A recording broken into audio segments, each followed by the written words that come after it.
Ka-tracker, no? Nagbabalik muli tayo dito sa Valenzuela, no?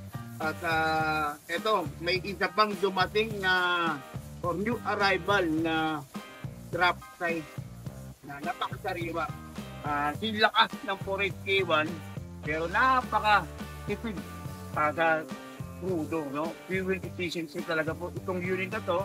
At ito yun, no? Napaka-modelo, napakasariwa, artist pa lang yan. Na Isuzu NPR na regular siding, drop side at ang haba ay 16 po, 16 or 16 feet at 6 stud. So ito na lang mga pang heavy load po talaga, no, mga kinakarga. So ito nga ang makina nito ay napaka modelo ay 4JJ1-12. Kaya hindi siya nakakalayo sa 4K1 yung kanina or yung yung video natin 4K1. So ito kung katumbas nito 4JJ1-12 twin turbo. Napakasariwa ng kataka, no? Kahit nga kunin mo lang, iwi mo lang, pwede na to. Ang ganda ng tindig. Ang laki ng gulong, oh. Yukat ng gulong nito, R16. So, better po talaga ito sa mapang heavy load po, no? Kagaya po kanina pinakita namin kayo din, 4K1. Marami tayong dumating ngayon ng mga drop site, no? Isa nga itong pinapakita ko sa inyo. Baka magustuhan nyo at magkaroon ka ng idea. So, ayan, meron pang lagay dito ng mga tools.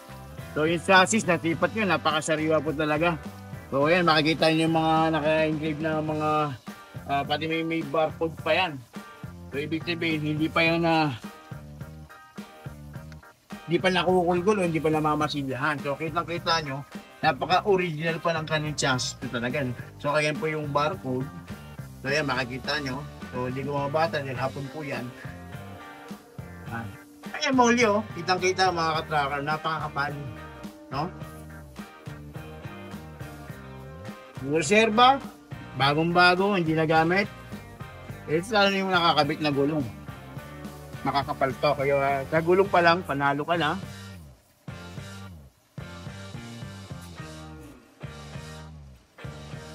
Walang masyadong ayusin dito. Talagang pininturalan natin. Mawala mga rust na yan. Gagawin natin bago.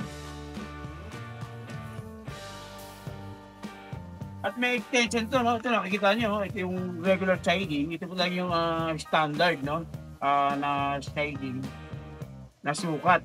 So, ang kagandahan dito mga ka-tracker, may extension. So, malaking bagay ito sa mga pangarga ninyo, no? Na medyo magtataas pa rito. May pang suporta. Ayun mga ka-tracker, no? At panibago na naman pong na aabangan na pag ito full recon na, no? So, nandito sa Valenzuela, nakalinya na yan for full recon.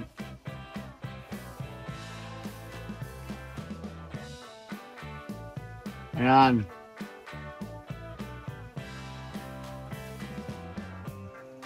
Kaya sinasabi sa inyo mga ka-tracker ng twin turbo 4JJ1-12 twin turbo.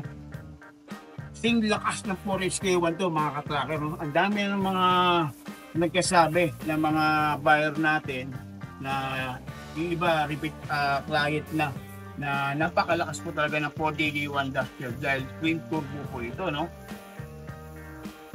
Kaya lalaban to sa kargahan po. Sa kargahan.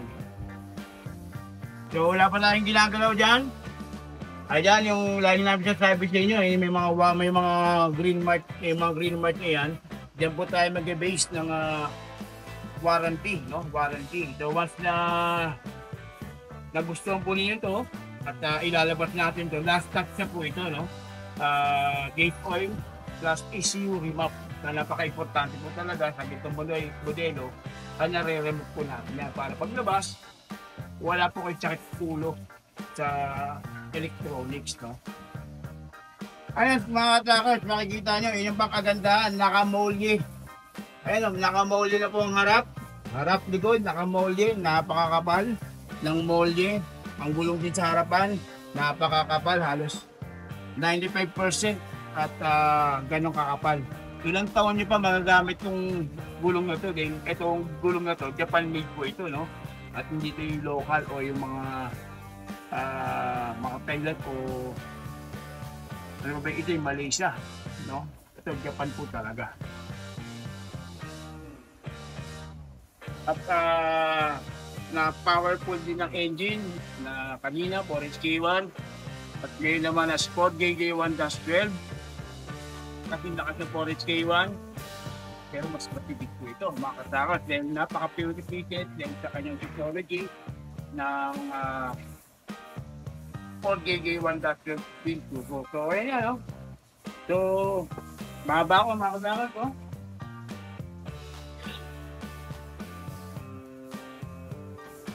So, urig paint pa po ito, no? So, aayusin na niya, pipinturahan natin yan. At ito, no? Palatandaan, no? At yung grill niya, no? Palatandaan kapag ganito, MUX grill, no? Modelo na yan. Kaya yung mga 4JJ1-11 pataas. Ganyan makikita nyo na palatandaan, ang modelo po ang unit. So, kaya yun, yung mga katakers, ito na naman, isa na namang unit na napakita ko sa inyo. Pag kailangan nyo, tawag lang po kayo. Diyan po yung mga number. At mag-message lang po kayo. At siyempre, sa mga bagong viewers po uli natin, no? Paki-like and follow ang aming mga page na FB official FB account namin. Kagaya ng Golden 20 Trucks, Golden 20 Trading. At sa akin din po, no? Ang aking page is Golden 20 Trading by Carlo Villanueva. So, sa YouTube channel, paki-subscribe na rin po ang aming official YouTube channel, Golden 20 Trucks. Paki-click din po notification para ma-notify po kayo sa mga video po namin i-upload, mga video na i-upload pa po namin. So, ngayon mga katakers, ayun na. Nanood ka, malamang ikaw na nga susunod na gumayari ng taktin sa Golden 20 Trading. Kaya ano pang hinihintay nyo mga katakers? Pag kailangan nyo, pupunta na kayo rito dahil sigurado, iuuwi nyo to. Ayun lang po mga katakers, salamat po sa inyo sa panonood. God bless po sa uli sa inyo.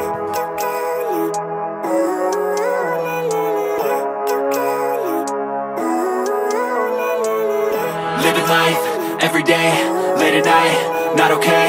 All I want, and I pray, all I need